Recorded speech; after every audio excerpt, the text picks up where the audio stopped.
पूर्व मंत्री राजकुमार बड़ोले ने भाजपा का साथ छोड़ महायुति के ही सहयोगी अजित पवार के नेतृत्व वाली एनसीपी में शामिल हुए हैं। नागपुर पहुंचने पर जब मीडिया ने उनके इस निर्णय को लेकर सवाल किया तो उन्हें बगावत वाली बात से इनकार करते हुए कहा कि राज्य में फिर से महायुति की सरकार बनाने के दृष्टिकोण से यह निर्णय लिया गया है। मैं पहले भी महायुति में था और अभी भी महायुति का ही नेता हूँ। उन्होंने सभी सदस्यों की चर्चा कर एकजुटता के साथ आगे बढ़ने का विश्वास जताया है। नागपुर शहर की कई सीटों पर उम्मीदवारी का पेच अब भी फंसा हुआ है।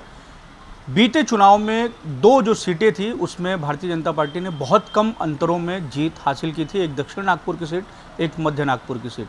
तो दक्षिण नागपुर में उम्मीदवारी एक तरीके से जो पुराने विधायक हैं मोहन मते उन्हीं को दे दी गई है, लेकिन मध्य नागपुर में जो विधायक बने थे विकास कुम्भारे, उनकी उम्मीदवारी को लेकर अभी तक कोई ऐलान नहीं हुआ है। अधिक बातचीत करने के लिए हमारे साथ विकास कुम्भारे खुद हैं। सर, ये बताइए कि आपसे पार्टी की क्या नाराज़गी है?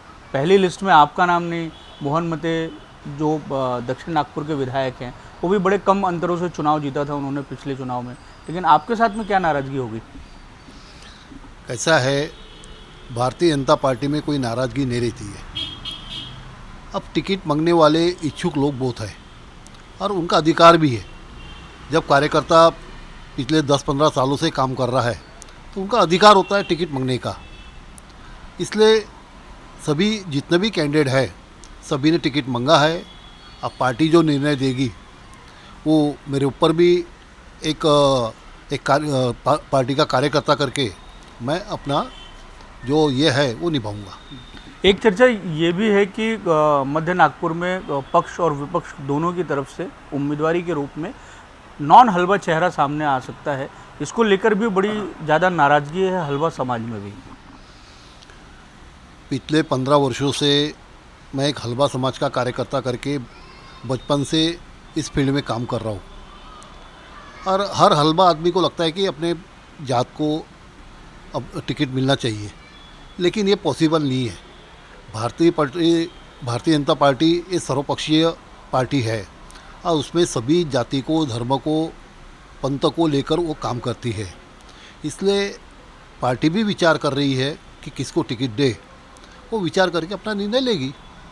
ये बयान भी इन दिनों आपका बड़ा चर्चा में है जो आपने पहले दिया था और जिसका जिक्र अभी आपने किया है कि ये आपकी आखिरी टर्म है, इसके बाद आप चुनाव नहीं लड़ेंगे। तो जो उम्मीदवारी के दावे पेश कर रहे हैं वो इस बयान को बड़ा आधार बना रहे हैं कि आपने तो पिछले बारी कह दिया था कि ये आपकी आखिरी टर्म है, तो आपने पार्टी से टिकट की भी मांग नहीं की है। देखो, पार्टी में ना मैं गडकरी साहब को मिला, ना सम्माननीय देवेंद्र फडणवीस साहब को मिला। अब पार्टी की टिकट या भारतीय जनता पार्टी में टिकट मांगी नहीं जाती, दी जाती है। और जब ऐसे इसमें जो भी उनको लगेगा, जो भी योग्य निर्णय लगेगा वो देंगे, उसका मैं काम करूँगा। और आपको लगता है कि दूसरी लिस्ट जब आएगी तो उसमें आपका नाम होगा? ऐसी उम्मीद रखते हैं, आशा रखते हैं? नहीं, उसमें क्या है, भारतीय जनता पार्टी का जो भी कार्यकर्ता को टिकट देंगे उसका हम काम करेंगे। धन्यवाद। तो ये थे मध्य नागपुर के विधायक विकास कुम्भारे जिन्होंने हमसे बात की और उनका ये साफ तौर से कहना है कि जिस तरीके से चर्चाएं चल रही हैं उनकी उम्मीदवारी को लेकर कि भारतीय जनता पार्टी में टिकट मांगी नहीं जाती है, दी जाती है, और जिसकी भी उम्मीदवारी के नाम का ऐलान होगा वो उसके लिए काम करेंगे। इसमें वो खुद भी शामिल है ना? बिल्कुल। कैमरामैन लोकेश मोहिते के साथ दिव्येश द्विवेदी, यूसीएन न्यूज़, नागपुर।